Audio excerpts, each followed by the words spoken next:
வணக்கம், good morning, happy morning, wonderful morning. இன்னைக்கு வினோத் வந்திருக்கான், என்ன சொல்கிறான்னு பார்ப்போம். இன்றைக்கி வந்து நான் என்ன கேட்கணும்னு ஆசைப்பட்டேன்னா, மனிதனுக்கு ஒரு குணம் இருக்குது. ஏன் இந்த குணம் இப்படி இருக்குது? உப்பையும் நம்ம புதுசை தேடிட்டு போகிறோம். கையில் இருக்கிறது வச்சுன்னு இருந்தோன்னா அதோட வேல்யூ நமக்கு போயிடுது, போரிங் ஆகிடுது, பிடிக்காமல் இருக்குது. ஆனால் கையில் இருக்கிறத வச்சுன்னு இருந்தோன்னா லாங் டேர்மில் அது நல்ல வேல்யூ வரும். பீட் ரிலேஷன்ஷிப், ஒரு ஸ்டாக், நிலம், எனிதிங். ஆனால் ஏதாவது ஒரு புதுசாக பார்த்தோன்னா கையில் இருக்கிறத தூக்கி போட்டுட்டு புதுசை போய் பிடிக்க பார்க்குறோம். ஏன் அந்த தவிர திருப்பி திருப்பி திருப்பி நம்ம செய்கிறோம்? ஏன்னா மனித மனம் ஒரு குரங்கு. விவேக சூடாமணி அம்மா கிளாசிக் அம்மா புக் எடுத்திருக்கு. ஓகே, ஸோ இதில் விவேக சூடாமணின்னு ஒரு புக் இருக்குது. ஆதிசங்கர் எழுதின ஃபிலாசபிக்கல் டெக்ஸ்ட். இது ரொம்ப இம்பார்ட்டன்ட் டெக்ஸ்ட். இது அதில் என்ன சொல்கிறாருன்னா, உன் மனசு ஒரு குரங்கு. குரங்கு ஒரு இடத்துல இருக்காது, இங்கேயும் அங்கேயும் தாவிகிட்டே இருக்கும். அது சாதாரண குரங்கு இல்லை, கல் கொடுத்த குரங்கு ஃபுல்லாக. That means without any control இங்கேயும் அங்கேயும் தாவும். போதையிலே குதிக்கணும். அப்போ அது தேள் ஒன்று கொட்டினா எப்படி இருக்கும்? போதையில் இருக்கிற குரங்க தேள் கொட்டினா எப்படி இருக்குமோ அது மாதிரி உன் மனசு. ஸோ கையில் இருக்கிறத அது மதிக்கவே மதிக்காது. It will always look for மற்றவன்ட்டு என்ன இருக்குன்னு. உன்னிட அது ரொம்ப நல்லா அட்வர்டைஸ்மெண்ட்டில் கேப்சர் பண்ணோம். ஆமாம், neighbours envy owners pride. Because ஒன்ட்டு என்ன இருக்குங்கிறத பற்றி நீ கவலைப்படலை, அதுல ஒன்றும் சந்தோஷம் கிடையாது. சந்தோஷம் கிடையாது. பக்கத்து வீட்டு பையன்ட்ட என்ன இருக்குது, அதோட என்கிட்ட ஒன்று ஜாஸ்தியாக இருந்தால் தான். அப்புறம் அவன் உன்னை பார்த்து வந்து பொறாமப்படுறான். ஆமாம், அப்போ தான் எனக்கு சந்தோஷம். இதுதான் ரீசன். தட் இஸ், என்கிட்ட இருக்கிறது ரொம்ப போரிங்காக இருந்து மற்றவன் அதை பற்றி பொறாமப்படலைன்னா அப்புறம் நான் எப்படி வாழ்க்கையை நடத்துறது? அதான் பிரச்சனையே.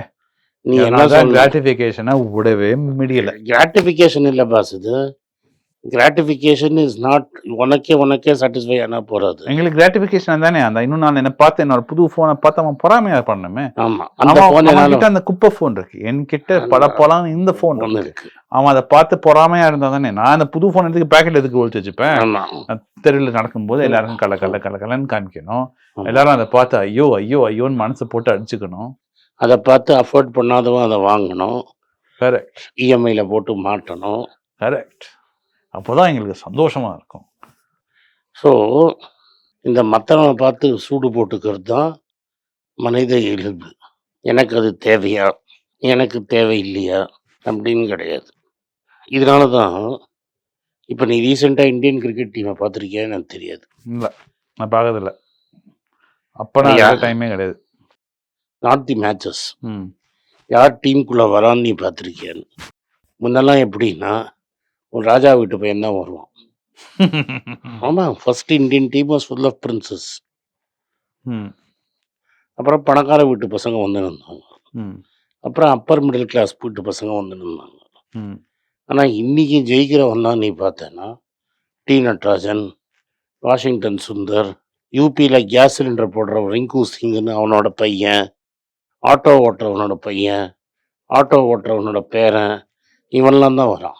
அவன் வாழ்க்கையில் கிரிக்கெட் பாலே பார்த்துருக்க மாட்டான். அவன் தான் ஃபாஸ்டஸ்ட் பவுலராக வருவான். ஆண்டி ராபர்ட்ஸ்னு ஒரு ஃபாஸ்ட் பவுலர் இருந்தான் வெஸ்ட் இண்டீஸில். அவன் என்ன சொன்னான், first time I saw the cricket ball is when they call me to selections. Wasim Akram சொல்லியிருக்கான், நான் வாழ்க்கை ஃபுல்லாக டென்னிஸ் பாலில் தான் போட்டுட்டு இருந்தேன், என்னை செலெக்ஷன் ட்ரையல்ஸு கூப்பிட்டு போது தான் நான் கிரிக்கெட் பாலே பார்த்தேன்னா. கேட்கறதுக்கு ஜோக் இல்லை, பட் நீங்கள் நம்ம வீட்டு பசங்க என்ன சொல்லுவாங்க, எனக்கு பெஸ்ட்டு ஷூ வாங்கி கொடு, கரெக்ட், எனக்கு டயட்டு கொடு, அதை கொடு, இதை கொடு, அப்பதான் நாங்கள் தோல்டஸ் போங்க செய்ய முடியும். அப்போ தான் நான் பண்ண முடியும். அந்த லேட்டஸ்ட் மேக் புக்கு, அந்த லேட்டஸ்ட் ஐஃபோனு, அந்த லேட்டஸ்ட் காரு, அதெல்லாம் இருந்தால் தான் எங்களால் கான்சன்ட்ரேட் பண்ண முடியும். ஆமாம், அப்போ தான் நாங்கள் பாக்கி எல்லாரும் ஒரு எட்ஜ் எங்களுக்கு இருக்கும். இந்த எட்ஜ் இருக்கிறது அங்கே. ஏன்னா அவனுக்கு பசி.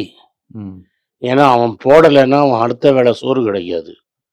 திரும்பி போய் கேஸ் சிலிண்டர் எடுத்து அப்பாவோட போய் சிலிண்டர் எடுத்து வீடு வீடாக போடணும். அடுத்த 20 பாலில் 50 ரன் அடிக்கலைன்னா சிலிண்டர் தூக்கணும். புரிஞ்சிடுது. அப்புறம் என் பையனை நான் கரெக்ட் பண்ணுறதுக்காக நான் பட்னியாக வைக்கணும்.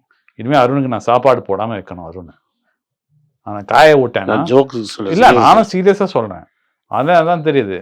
நீங்க என்ன சொல்றீங்கன்னா, சோத்துக்கு லாட்டரியா இருந்தான்னா சரியா போயிடுவாங்கிறீங்க. லைஃப் லாங் இந்த அடுத்த 3 இன்னிங்ஸ்ல ம். நீ 20 பால்ல 50 அடிக்கலன்னா, லைஃப் லாங் நீ வந்து 2 சிலிண்டர் எடுத்துட்டு 4 மாடி ஏறி இறங்கணும்னா பண்ணுவியா? எது பண்ணுவ? 50 அடிப்பியா மாட்டியா? அடிச்சிடுவேன். பால் மூஞ்சிய உடைச்சாலும் அடிச்சிடுவேன். அடிச்சிருவியா மாட்டியா? உயிர் போனாலும் அடிச்சிடுவேன். அதுக்கப்புறம் ஒரு நாளைக்கு ஒரு வேளை சோறு தான் உனக்கு கிடைக்கும்னா என்ன பண்ணுவ?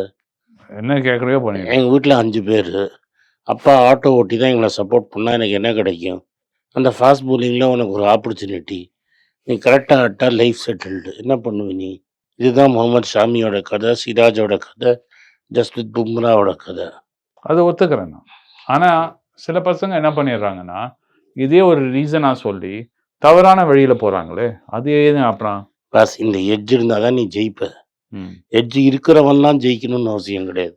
அப்படி சொல்லுங்க. கேரண்டி கிடையாதுங்கிறீங்க. எட்ஜ் இருக்கிறது நல்லது. இப்ப வேர்ல்ட் வார் 2 தான் நாசி 10 தப்பிச்சு ஓடி ம். சோவியத்கியா மாட்டி அவன்கிட்டே 1956 தப்பிச்சு ஹங்கேரியிலே நிறைய ஜூஸ் ஓடி வந்தான். ஆமா, நிறைய ஜூஸ் இருந்தாங்க. அதில் 2 ஜூ பெரிய சக்ஸஸ்ஃபுல்லாக இருந்தான். ம். ஒன்று ஆண்டி க்ரோவ், ஒன்று ஜார்ஜ் சொரோஸ். ம். தப்பிச்ச வந்தவன் தான் ஜார்ஜ் சொரோஸ் ஆவான், தப்பிச்ச வந்தவன் தான் ஆண்டி க்ரோவ் ஆவான்னு அர்த்தம் இல்லை. ரொம்ப டிசப்பாயிண்ட் பண்ணிட்டீங்க இப்போ எங்களை. But it gives you chance. இது நாங்களும் நினச்சோம், நாங்களும் ஒரு ஸ்கூலில் ஒரு drop out, college drop out ஆகிட்டோம், நாங்களும் ஒரு பில்கேட்ஸ் ஆகிடுவோம். பில்கேட்ஸ் காலேஜே போகல, அந்த எட்ஜ் அவனுக்கு இருந்தது. நாங்களும் காலேஜ் போகாமல் ஒரு எட்ஜ் வச்சுட்டு நாங்களும் பெருசாக பணக்காரன். உனக்கு என்ன சொல்ல வரேன்னா, பில்கேட்ஸ் பணக்கார வீட்டு பையன். காலேஜ் போகலையா? காலேஜ் போகல, பட் அந்த டிரைவ் இருந்தது. பிரேம்ஜியும் பணக்கார வீட்டு பையன். காலேஜ்லேருந்து பாதியில் கூட்டிட்டு வந்துட்டாங்க. இருந்தாலும் சக்ஸஸ்ஃபுல்லாக இருந்தான். ஒரு வெஜிடபிள் ஆயில் கம்பெனியை ஒரு பெரிய ஐடி பவர் ஹவுஸாக மாற்றிட்டான். ஆமாம், செஞ்சுட்டு. ஏழையாக இருந்து ரொம்ப கட்டத்தில் இருந்ததுனால உனக்கு எட்ஜ் வரணும்னு அவசியம் கிடையாது. That edge can also come like cuts. And நீங்கள் என்ன சொல்கிறீங்கன்னா, அது ஒரு குணம், உனக்கு புரிஞ்சுக்கணும், உனக்கு என்ன கெப்பாசிட்டி. கேட்ஸ் ஆர் பிரேம்ஜி மாதிரி பண்ணலாம் நீங்கள். ஸோ ஒரு நீங்கள் வந்து உங்களுக்கு புரிஞ்சுக்கணும், உங்களுக்கு என்ன எட்ஜ் இருக்குன்னு அதை புரிஞ்சுட்டு அது ஒரு பேஷன்னா நீங்கள் துரத்தணும். அதுக்கப்புறம் you have to be discipline, drive and consistency. Day கஷ்டமாக இருக்குங்க. Day in and day out you do it for 25 years. வெறும் டேலண்ட் மட்டும் இருந்தால் போகாது. அதை உட்காந்து தேன் தேய்க்கணுங்கிறீங்க. கத்தி தேன் தேய்க்கணும், அப்போ தான் கத்தி ஷார்ப்பாகும். ஆமாம். ஆனால் ரொம்ப தேய்ச்சா மொக்கையாயிடுமே. ரொம்ப தேய்ச்சா மொக்கையாயிடும். கரெக்டாக தேய்க்கணும். ரொம்ப கஷ்டங்க. ஸோ இதுதான் அது. புரியுது நீங்கள் என்ன சொல்கிறீங்கன்னு. ஸோ அந்த எட்ஜ் என்னன்னு நீங்கள் ஃபஸ்ட்டு கண்டுபிடிக்கணும். அதுக்கப்புறம் அந்த பேஷண்ட்டாக டிசிப்ளினாக கான்சன்ட்ரேட் பண்ணி. எனக்கு எல்லாருக்கும் பணக்காரனா இருக்கும், எல்லாருக்கும் டிரைவர் இருக்கு. யாருக்கும் பணக்காரன் நிறைய பேருக்கு தெரியும். எல்லாம் இது போகிறோம், இதுக்கு மேலே எனக்கு எதுக்குப்பா, வை ஷுட் ஐ ஸ்ட்ரெஸ்? அந்த மாதிரி ஆளுங்களாம் நம்ம சேனல் பார்க்க மாட்டாங்க. யாரெல்லாம் நம்ம சேனல் பார்க்குறாங்களா எல்லாருக்கும் வந்து எப்படியாவது சாதிச்சு ஒரு பணம் சம்பாதிக்கணும்னு ஆசைப்படுறோம். அது மாதிரி இருந்தால் இதுதான் வழி. நன்றி, வணக்கம். வணக்கம். எனக்கு ஒரு விஷயத்தை அட்டென்ஷனுக்கு கொண்டு வந்திருக்காங்க.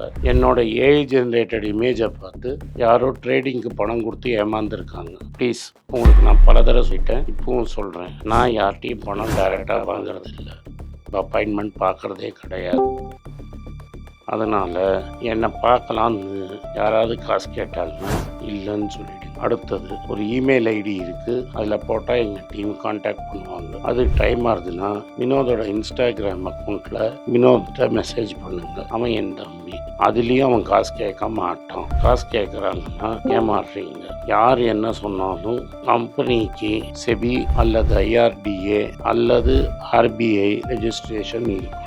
இந்த 3 ரெஜிஸ்ட்ரேஷன் ஏதாவது இருந்தால் தான் உங்களோட பணத்தை நீங்கள் கொடுக்கணும். நீங்கள் இன்கேஸ் ஆஃப் இன்சூரன்ஸ் டைரெக்டாக இன்சூரன்ஸ் கம்பெனிக்கு தான் கொடுக்கணும். இன்கேஸ் ஆஃப் ட்ரேடிங் நீங்களே புரோக்கர்கிட்ட போட்டு ட்ரேட் பண்ணணும். மியூச்சுவல் ஃபண்டும் கம்பெனிக்கு தான் கொடுக்கணும். த்ரூ எக்ஸ்சேஞ்சு நீங்கள் வாங்கிக்கலாம். இதெல்லாம் எதுக்கு நான் உங்களுக்கு சொல்கிறேன்னா, யாரையாவது சொல்கிறாங்கன்னு நம்பி ஏமாறாதீங்க.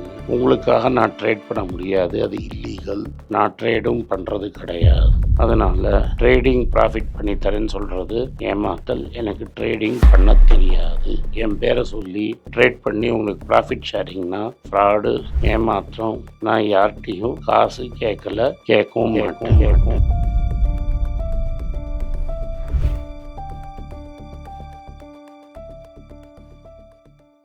உங்கள் பேராதரவுக்கு மிக்க நன்றி. நான் டோட்டலாக 5 புஸ்தகங்கள் எழுதியிருக்கிறேன். 3 வந்து ஆங்கிலத்தில் எழுதியிருக்கிறேன். அதில் 2 வந்து தமிழாக மொழிபெயர்த்துருக்காங்க. ஸோ டோட்டலாக 5 புஸ்தகம் ஆச்சு. இந்த 5 புஸ்தகத்துக்கு ஹார்ட் காப்பி வேணும்னா நீங்கள் கீழே இருக்கிற வாட்ஸ்அப் நம்பருக்கு மெசேஜ் அனுப்பிச்சிங்கன்னா எங்கள் டீம் உங்களை கான்டாக்ட் பண்ணுவாங்க. இந்த 5 புஸ்தகங்களில் 3 புஸ்தகம் வந்து கிண்டலில் இருக்குது. அமேசானில் கிண்டலில் வாங்கணும்னு ஃபீல் பண்ணுறவங்க நேராக கிண்டலில் வாங்கிக்கலாம். தமிழ்லேயே யாராவது ஃபைனான்ஸ் நியூஸ் படிக்கணும்னு ஃபீல் பண்ணிங்கன்னா தயவுசெஞ்சு moneypage.com விசிட் பண்ணுங்கள்.